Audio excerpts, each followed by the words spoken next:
बच्चों, सुप्रभात।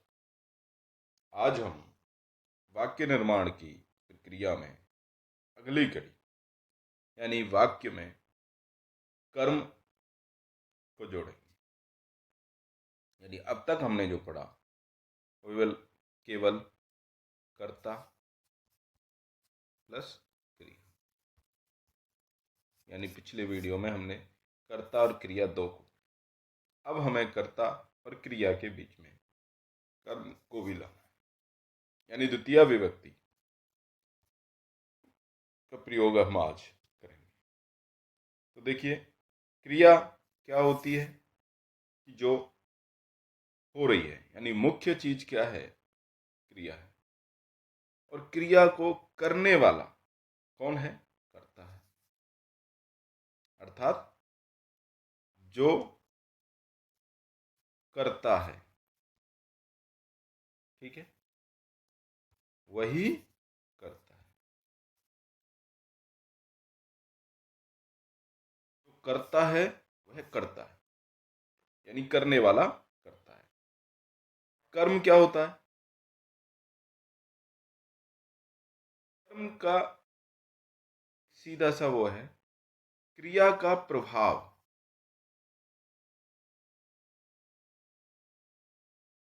फल या प्रभाव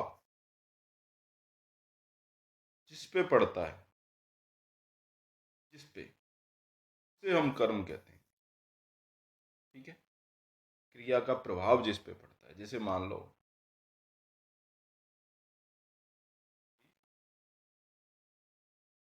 तो करने वाला है कर्ता, जो कर रहा है तो कर्ता हो गया।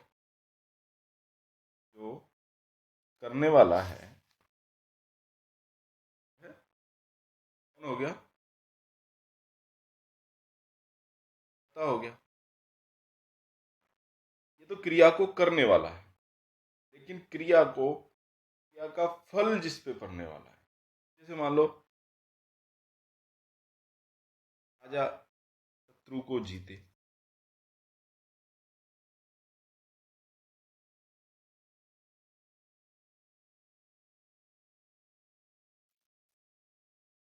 जीते स्त्रीलिंग में बना दिया, राजा शत्रु को जीते। राजा ने, राजा कौन हो गया, जीतने क्रिया है, ठीक है। जीतने वाला कौन है, राजा, कर्ता हो गया। इस क्रिया को करने वाला कौन है, अब इसका फल किस पे पड़ रहा है, यानी जीता कौन जा रहा है, फल किस पे पड़ेगा, शत्रु पे पड़ेगा। शत्रु क्या हो गया, कर्म हो गया। इस तरह से हम इसको, कर्म क्या है, जिस पर क्रिया का फर्क पड़े, प्रभाव पड़े, फल मिले, से हम कहते हैं, कर्म कहते हैं। तो अब हम कहेंगे कर्ता या कर्म, तीनों चीजों को साथ, यानी कर्ता क्रिया कर्म। अब तक हमने कर्ता और क्रिया के दो साथ, मतलब बहुत सारे साधारण वाक्य बनाए जिसमें केवल कर्ता और क्रिया था। लेकिन अब क्या होगा, अब कर्म भी होगा। द्वितीय विभक्ति की ओर बढ़ते हुए उनको वाक्य में शामिल करेंगे। इसी तरह से हम आगे बढ़ते जाएंगे, हर एक वीडियो में हर एक कारक को आगे हम जोड़ते जाएंगे। पिछले कारक को ऐसा नहीं है कि छोड़ देंगे, उसको हम साथ रखेंगे। यानी अब जैसे कर्ता और क्रिया थे, उनको भी साथ साथ रखेंगे, ठीक है। जब कर्म हो जाएगा फिर करण पे आएंगे, तो ऐसा नहीं है कि कर्म को छोड़ देंगे, केवल करण से बनाएंगे। कर्म को भी साथ रखेंगे और करण को साथ में लेंगे। यही है, जिस वस्तु या पुरुष पर क्रिया का फल पड़ता है कर्म कहते हैं। यानी क्रिया का जो फर्क पड़ना है, जिस पर पड़ता है। कर्म में हमेशा द्वितीय विभक्ति होती है, कर्मणि द्वितीया। कर्म में हमेशा क्या होगी, द्वितीय विभक्ति होगी, ठीक है। द्वितीय विभक्ति पहले कर्ता में जैसे हमने देखा कि जैसे मान लो रामः, रामौ, ठीक है, और रामा, समा विभक्ति हो गई। ये तो हो गई कर्ता की। ठीक है, जब हमने कारक पढ़े थे, विभक्ति पढ़ी थी, तब हमने देखा था। ठीक है, द्वितीय विभक्ति आएगी रामम, रामौ, रामान।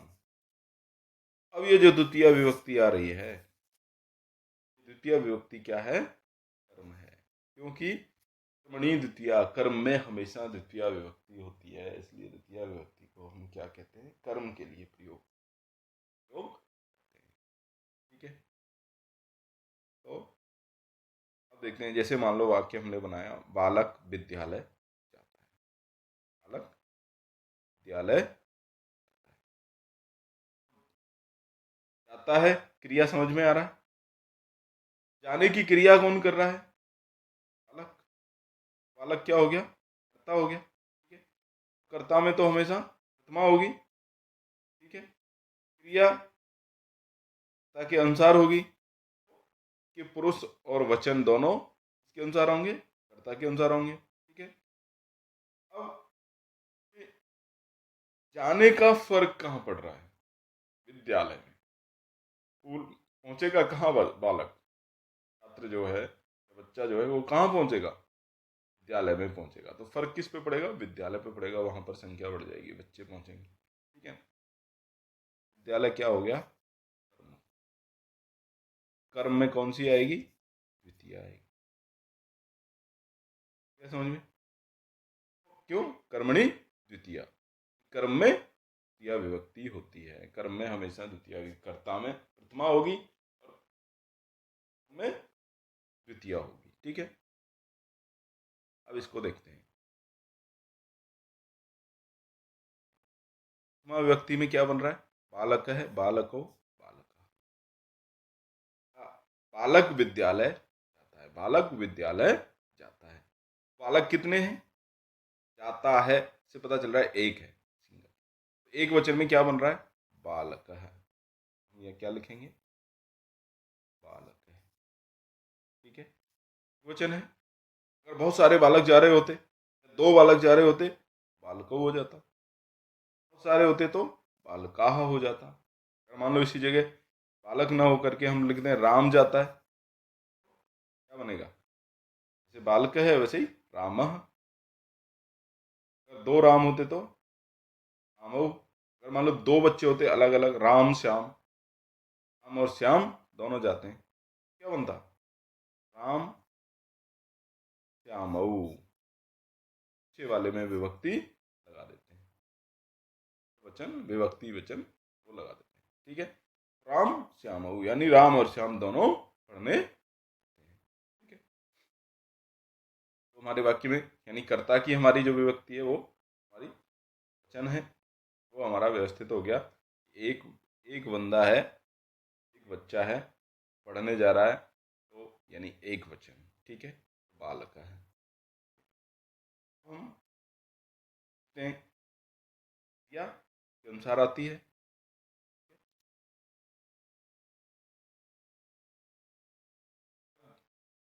द्वितीय विभक्ति विद्यालय। अब इसमें हम देखते हैं, देखिए बालक है,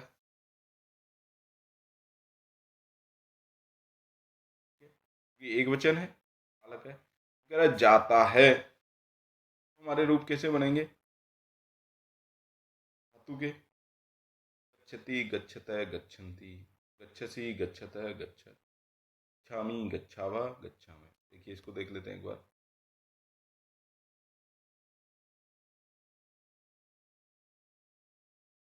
यहां से हम बालक एक वचन है, व्यक्ति है, बालक हो गया। अब जाता है, बालक जाता है। अब हमें देखना है कि बालक कौन से पुरुष में है। हमें कैसे याद आएगा? हमें याद रखना है वही, मैं उत्तम तुम मध्यम, बाकी सब अन्य। प्रथम, बाकी सब अन्य। मैं उत्तम, मैं तो नहीं है यहाँ पे, उत्तम भी नहीं है, तुम भी नहीं है, मध्यम भी नहीं है। ये दोनों विभक्ति कट गई, वो पुरुष कट गए। बच्चा क्या प्रथम पुरुष, बाकी सब अन्य या प्रथम पुरुष, अन्य को ही प्रथम पुरुष कहते हैं।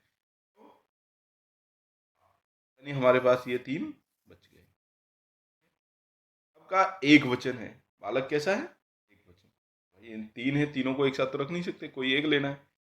एक वचन, द्विवचन और बहुवचन, कौन सा आएगा, गच्छति। हमारे पास क्या आ गया, बालकः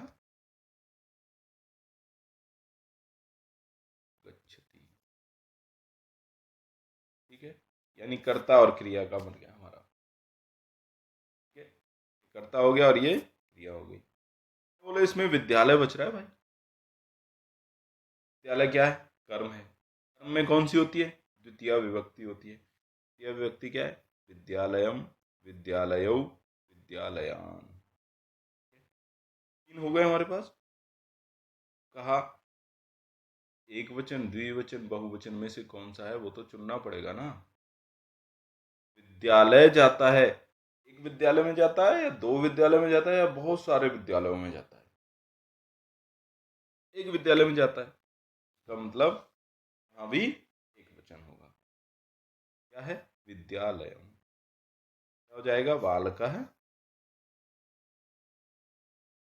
विद्यालयम, बालकः विद्यालयम। इस तरह से हमारा वाक्य बन जाएगा। अब इस जगह पे हम बालक के स्थान पर या किसी क्रिया के स्थान पर हम कुछ भी परिवर्तन कर सकते हैं। मतलब जैसे वाक्य में होगा, तो अगर बालक की जगह हम कहते हैं भाई बालक नहीं जाता, राम जाता है, राम विद्यालय जाता है। राम कहाँ जाता है, विद्यालय में जाकर के हम कहें मंदिर जाता है, या कहें पुस्तक पढ़ता है, कहें राम विद्यालय जाता है, क्या होगा, राम, ठीक है, राम आता है, पुरुष है, गच्छति। ठीक है, यह वाक्य कहाँ जाता है, विद्यालय जाता है। विद्यालय भी एक ही विद्यालय में जाता है, तो विद्यालय। ठीक है, अगर हो जाए राम विद्यालय नहीं जाता है, कहाँ जाता है, मंदिर जाता है, मंदिरम, मंदिरम, मंदिरे, मंदिराणी। जैसे बनता है फलम, फले, फलानी। अगर कहें कि राम फल खाता है, राम तो अकेला है, राम, राम खाता है, क्या बनेगा, जैसे गच्छति, गच्छते, गच्छन्ति बन रहा है, वैसे खादति, खादतः, खादन्ति, खादति।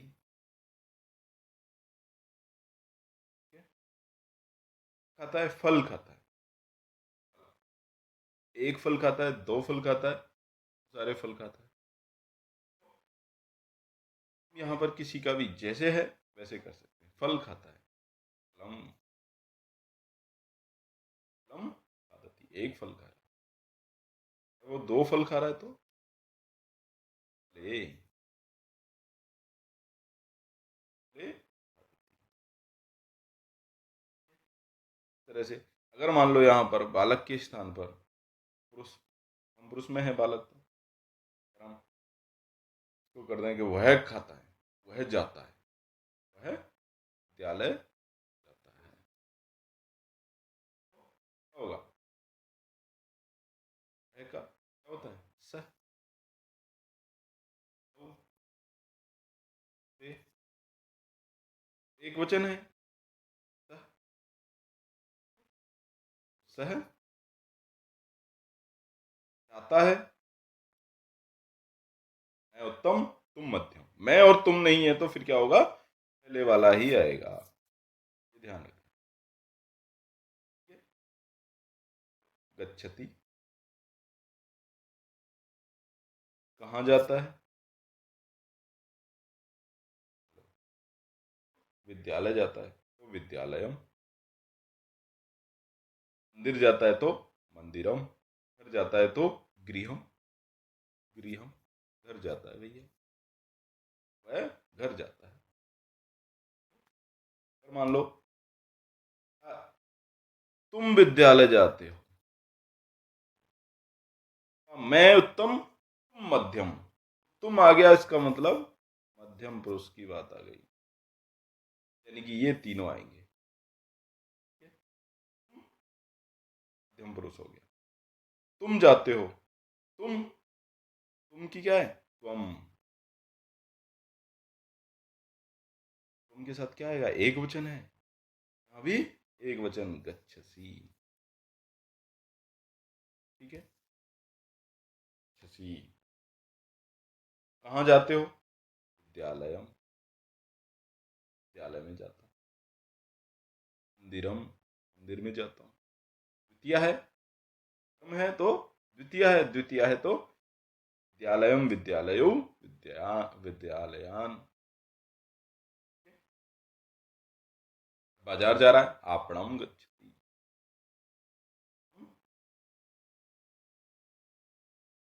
आपणम गच्छसी, उनके साथ हमेशा गच्छसी ही आएगा, फिक्स है, एकदम उपस्थित है, नियमित है, गच्छसी ही आएगा, तो उनके साथ गच्छसी ही आएगा। हाँ, अगर देखो एक चीज और है, शब्द है भवान, भवन्तौ,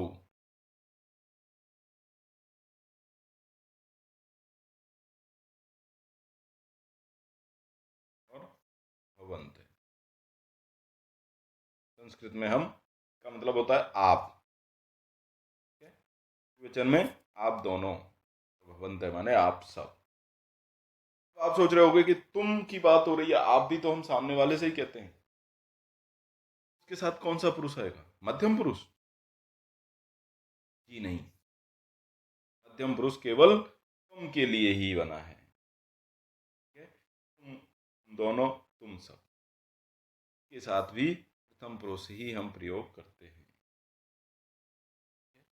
ये एक आदर सूचक शब्द है आप, इसलिए हम कई बार वो हमारे साथ नहीं होता है, फिर भी हम कहते हैं आप ऐसा करते हैं, आपने ऐसा किया, आपने वैसा किया, जबकि वो यहाँ नहीं, हम कहने वाले, यानी कभी हम उसको अन्य के रूप में भी लेते हैं।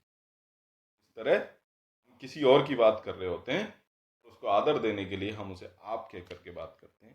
तो इस तरह से यहाँ पर इसके साथ ये ध्यान रखना, कभी भी मध्यम पुरुष नहीं आएगा, केवल पुरुष ही आएगा, प्रथम पुरुष जिसे हम कहते हैं, ये ध्यान रखें। भवान भवंतो भवंते, ये जो भी रूप बनते हैं, यानी आपके लिए जो बनते हैं, वह तुम के लिए नहीं होता है, इसलिए मध्यम पुरुष केवल तुम के लिए आएगा, तुम दोनों, तुम सब, ठीक है।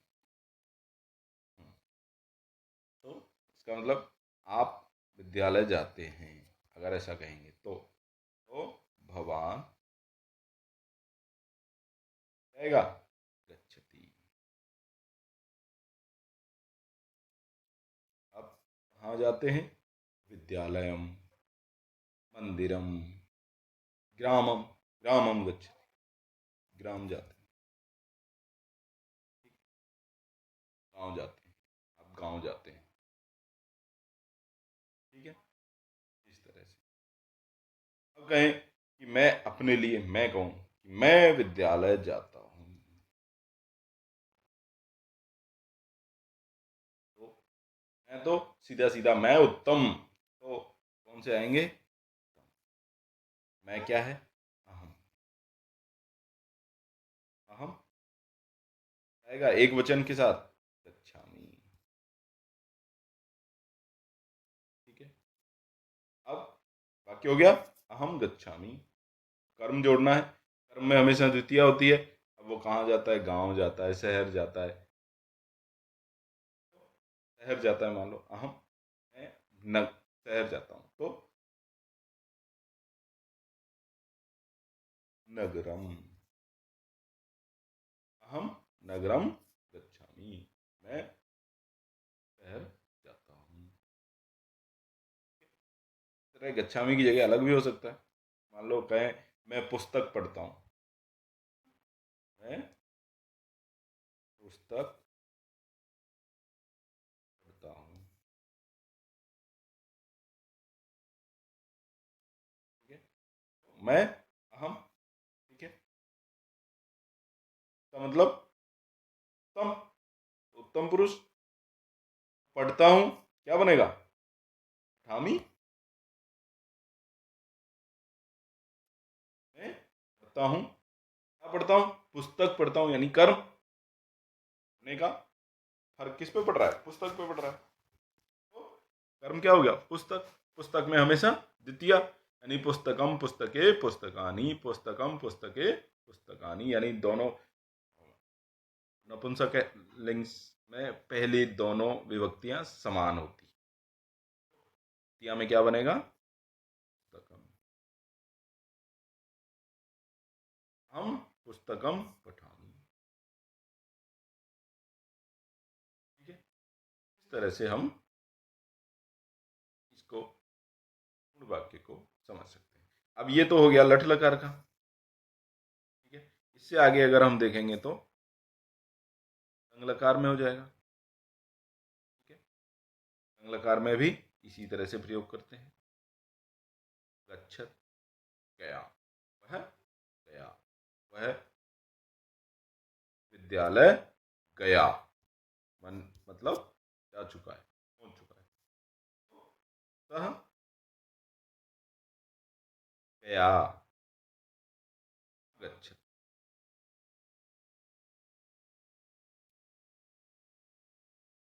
ठीक है। कहाँ गया? विद्यालय गया।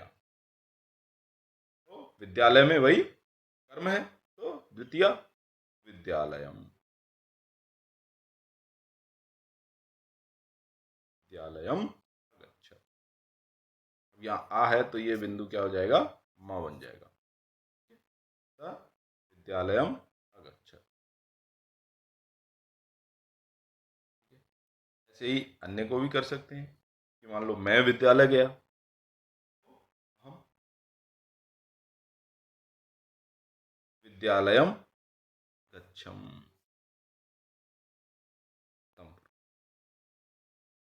इसी तरह से अन्य जितने भी हैं लकार हैं, तंग लकार, तो ये दिखाई दिया मैंने। अगर मैं जाऊंगा तो क्या हो जाएगा? गमिष्यति, गमिष्यतः, गमिष्यन्ति, गमिष्यसि, गमिष्यतः, गमिष्यत, गमिष्यामि, गमिष्यामः, गमिष्यामः। जैसे अगर लोट लकार में होगा, विद्यालय जाओ, विद्यालय जाओ, जाओ, क्या हो जाएगा? लोट लकार हो गया है, तो आदेश है जाओ, तुम। ठीक है। जाओ, गच्छतु, गच्छताम, गच्छन्तु, गच्छ, गच्छतम, गच्छत, गच्छानि, गच्छाव, गच्छामः।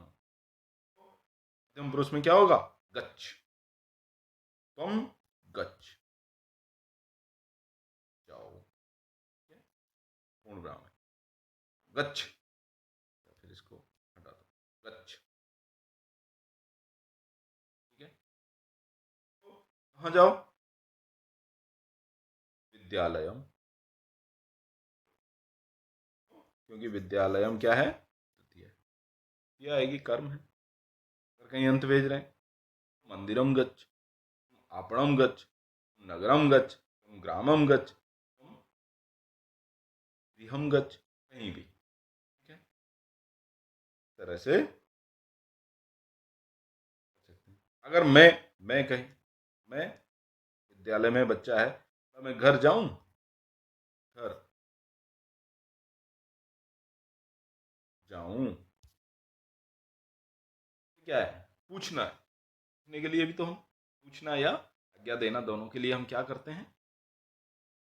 लोट लकार का प्रयोग करते हैं। मैं घर, मैं हम। ठीक है। मैं घर जाऊं, तो जाऊं, जाऊं का क्या होगा? फिर वही ध्यान करना पड़ेगा, गच्छतु, गच्छताम, गच्छन्तु, प्रथम पुरुष, गच्छ, गच्छतम, गच्छत मध्यम पुरुष, और उत्तम पुरुष में होता है गच्छानि, गच्छाव, गच्छाम। गच्छानि क्या आएगा? गच्छानि। मैं जाऊं। अब क्या रह गया? कर्म। घर। कर्म में क्या है? द्वितीया, तो क्या बनेगा? गृहम गृहे गृहाणी, गृहम गृहे गृहाणी। गृहम। हम गृहम गच्छानि, नॉट मी। मी नहीं है, क्योंकि मी किसमें बनता है? लट लकार में बनता है, गच्छामि। यहां बनता है गच्छानि, लोट लकार में। इस तरह से ऐसे विधिलिंग लकार में मुझे जाना चाहिए, क्या हो जाएगा? जाना चाहिए, तो क्या हो जाएगा? गच्छेयम। गच्छेत, गच्छेताम, गच्छेयु। गच्छे, गच्छेतम, गच्छेत। गच्छेयम, गच्छेव, गच्छेम। क्या बनेगा? गच्छेयम। मैं घर जाना, मुझे घर जाना चाहिए। हम गृहम गच्छेयम। ठीक है, इस तरह से हम कर्म को इसमें जोड़ सकते हैं। और इसको संपूर्ण समझने के लिए या स्मृति में रखने के लिए हमें कम से कम 50 वाक्यों का निर्माण करना चाहिए, जिसमें कर्ता, क्रिया और कर्म दोनों होने चाहिए। अगर हम इसमें 50 वाक्यों का निर्माण करते हैं, 50 वाक्य घर पे बनाते हैं, इसी तरह से अलग अलग कर्ता, अलग अलग क्रिया, अलग अलग कर्म के साथ